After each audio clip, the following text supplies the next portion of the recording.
plane carrying former President Rodrigo Roa Duterte took off at 11:03 p.m. this evening and exited Philippine airspace.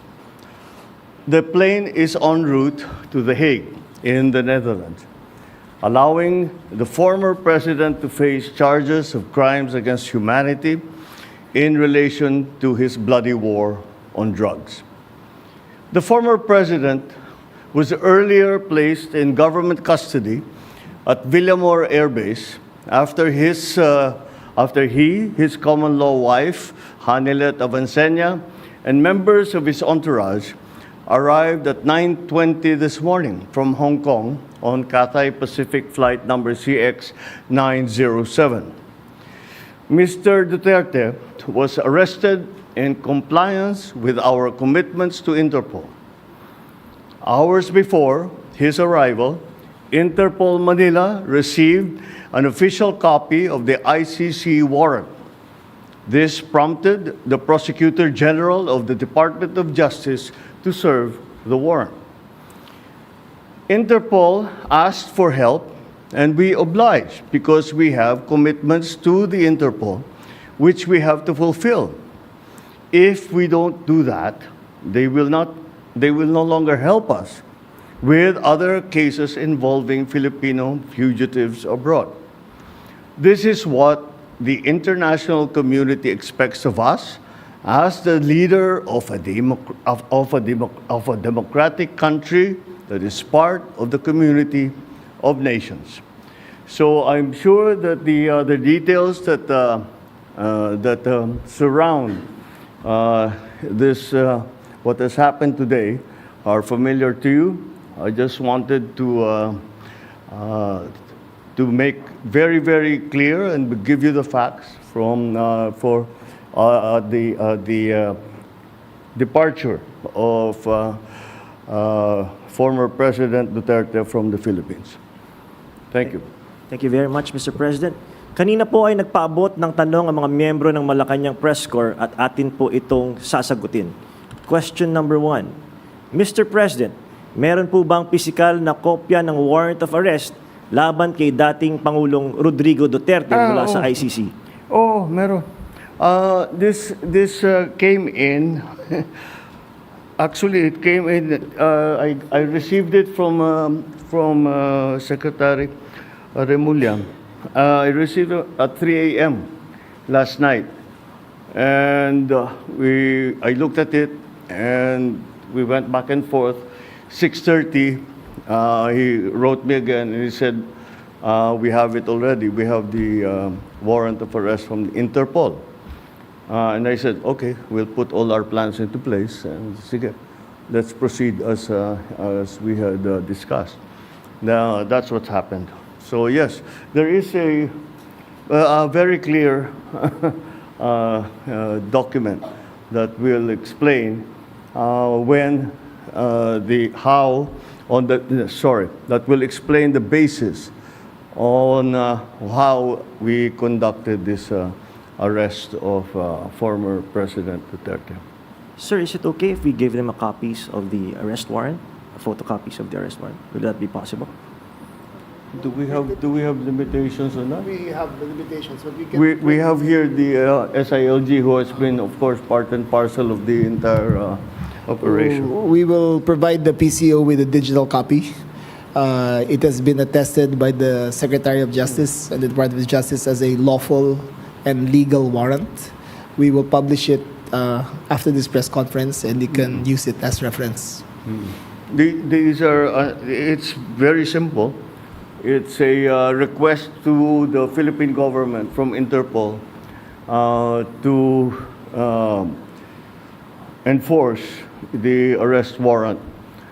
And of course, we comply with our commitments to Interpol. We did not do this because it was derived from or it came from ICC. We did this because Interpol asked us to do it. And we have commitments to them, and we lived up to those commitments. Sir, thank you, sir. Second question, sir. Mr. President, sinasabi ng kampo ni PRRD na unlawful arrest daw itong ginawang pag-aresto sa kanya. Well, we followed every single necessary procedure. We had a very good basis on which to serve that warrant and to read him his rights. We followed all the legal procedures that are necessary. So I'm confident that if in further examination, you will find that it is proper and correct. Sir, third question from the MPC. Mr. President, may violation ba ito sa ating soberanya, itong pagkaka-aresto kay dating Pangulong Duterte? No. Bakit naman? Dahil consistent naman tayo. Hindi tayo tumutulong sa investigasyon ng ICC. Meron tayong contact sa kanila, natural.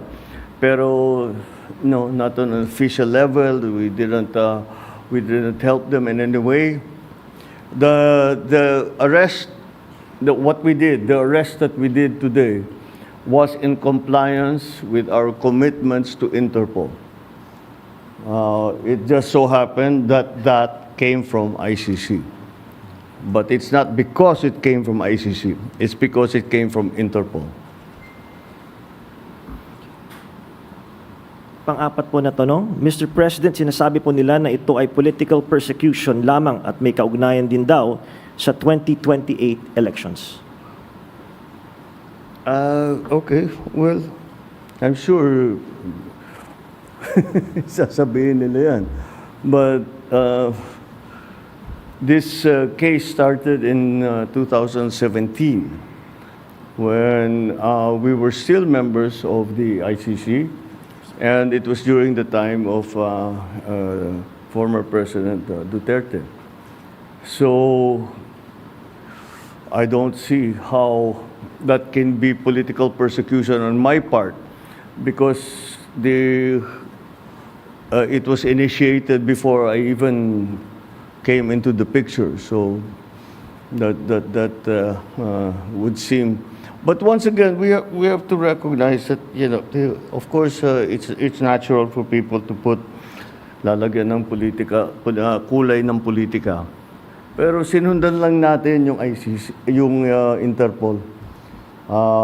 Hindi natin kinakausap yung ICC. Marami silang hinihingi sa atin ng mga dokumento, wala kaming binigay. Yun lamang, hindi natin mahindian ang Interpol. Pag sinabi sa atin, tulungan nyo kami, kailangan namin kunin itong taong ito. Dahil, kung maalala ninyo, lahat ng mga tumakas dito sa Pilipinas, kagaya ni Alice Go, kagaya ni Arnie Tevez, kung sino-sino pa, pati naman yung mga human trafficking sa Myanmar, pati sa mga madadamay. Sinong tumulong sa atin para makita natin yung mga ating kababayan na inaapi at ginagamit sa masamang paraan? Ang Interpol.